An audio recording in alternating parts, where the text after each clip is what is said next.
Assalamualaikum warahmatullahi wabarakatuh. Terima kasih kami sampaikan. Pertama, saya Muhammad As'ad Eshum, CGP Angkatan 7 kelas 109 dari SMP Negeri 1 Keraksan akan mempresentasikan poin refleksi pemikiran pendidikan Ki Hajar Dewantara yang telah saya pelajari dari materi modul 1.1. Pertama, saya bersyukur bahwa Ki Hajar Dewantara telah memberikan dasar-dasar pendidikan yang kuat dan kokoh pada putra-putri Indonesia dalam rangka melaksanakan pendidikan dan pembelajaran di kelas. Pertama, yang ingin saya sampaikan bahwa refleksi dari pemikiran dan filosofi Ki Hajar Dewantara diawali dari penguatan konsep tentang pengajaran dan konsep tentang pendidikan.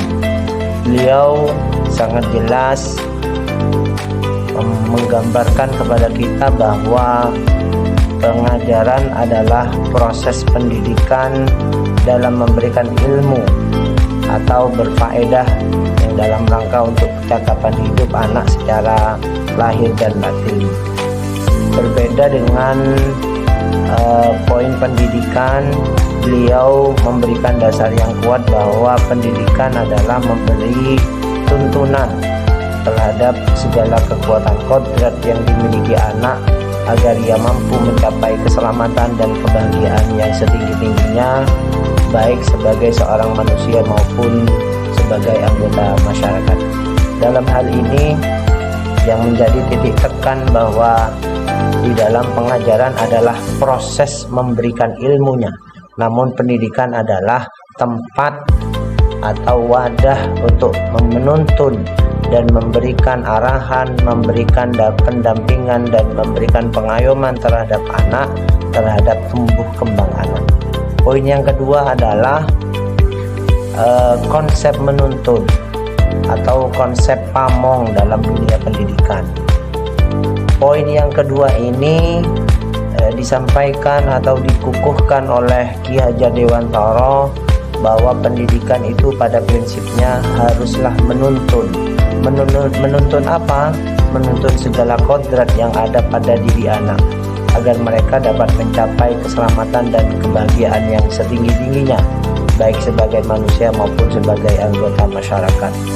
Menuntun di sini adalah dalam hal pada proses pembelajaran anak kita jadikan sebagai sebagai subjek dari pembelajaran, kita tuntun, kita bina, kita arahkan sehingga mereka hidupnya terarah, mereka mampu mengembangkan bakat dan minatnya, mereka mampu menjadi calon manusia yang seutuhnya memiliki budi pekerti luhur. Poin yang ketiga adalah konsep benih dan pakan. Ini sangat jelas dan gamblang sekali bahwa peran pendidik seperti seorang petani atau tukang kebun. Anak-anak atau peserta didik adalah seperti biji tumbuhan yang disemai dan ditanam oleh Pak Tani atau Pak Tukang Kebun di lahan yang telah disediakan. Anak itu bagaikan bulir jagung yang ditanam dengan perawatan yang baik dan tanah yang subur, maka tanaman akan tumbuh dengan sempurna. Ini adalah konsep yang sangat gamblang dan sangat manusiawi bahwa mereka itu anak-anak didik kita ibaratkan atau Ki Hajar Dewantara ibaratkan sebagai benih. Benih itu akan tumbuh dengan baik pada saat diberikan tanah yang subur, ataupun benih yang ada atau siswa yang ada adalah bisa tumbuh dan berkembang dengan baik jika dirawat atau diarahkan atau diajari atau dibantu dan dibina oleh guru-guru yang Pak Tani sebagai sebagai sebagai orang yang selalu mendampingi dalam pembelajaran. Poin yang ketiga adalah yang tak kalah pentingnya, dan dewasa ini mungkin sudah banyak degradasi moral di tengah-tengah masyarakat. Kita diingatkan oleh Ki Hajar Dewantara untuk menanamkan benih, menanamkan budi pekerti luhur di kalangan siswa. Apa itu budi pekerti atau watak atau karakter?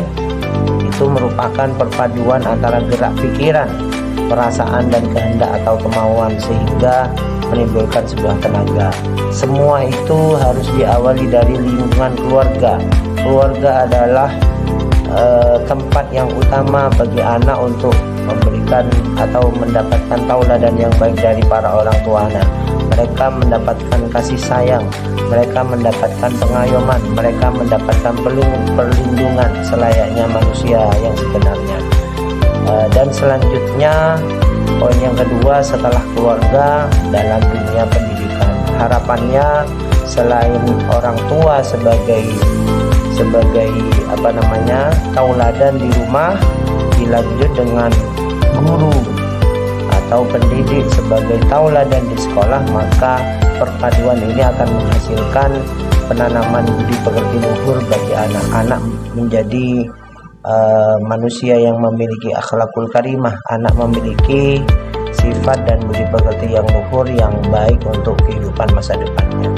Poin yang berikutnya adalah kodrat alam dan kodrat zaman. Kita tahu dari filosofi yang disampaikan oleh Ki Hajar Dewantara bahwa dasar pendidikan anak berhubungan dengan kodrat alam dan kodrat zaman. Kodrat alam berkaitan dengan sifat dan bentuk lingkungan di mana anak berada, sedangkan kodrat zaman berkaitan dengan isi dan irama. Ini dimaksudkan bahwa kita harus menciptakan sebuah kodrat, sebuah alam yang baik sesuai dengan zaman, sesuai dengan tempat yang terbaik untuk anak, untuk tumbuh kembang anak, sehingga anak itu pada saatnya merasa lebih baik di zamannya, merasa memiliki kehidupan yang jauh lebih baik sesuai dengan alam dan zamannya.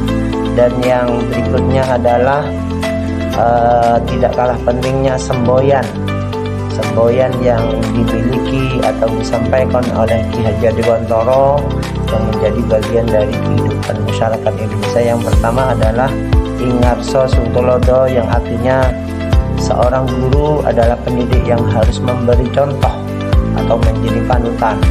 Ingmadyo Mangunkarso, seorang guru adalah pendidik yang selalu berada di tengah-tengah pada para muridnya dan terus-menerus membangun semangat dan ide-ide mereka untuk berkarya. Dan yang terakhir adalah Tutwuri Handayani, yaitu seorang guru adalah pendidik yang terus-menerus menuntun, menopang dan menuju arah yang benar bagi hidup dan karunia anak didiknya. Dan yang terakhir adalah sebagai kesimpulan bahwa Ki Hajar Dewantara telah memberikan dasar pendidikan yang kuat dengan mempertahankan ciri khas keindonesiaan menuju kesadaran kolektif, menuju manusia yang utuh, selamat dan bahagia, hidup dalam kodrat alam dan zamannya, berbudi pekerti luhur, dan yang terakhir adalah siap menjadi bagian dari masyarakat. Terima kasih kami sampaikan. Ini adalah poin refleksi pemikiran Ki Hajar Dewantara sebagai bagian dari proses penempaan diri saya di calon guru penggerak angkatan 7 kelas 109. Terima kasih. Billahi taufik wal hidayah. Wassalamualaikum warahmatullahi wabarakatuh.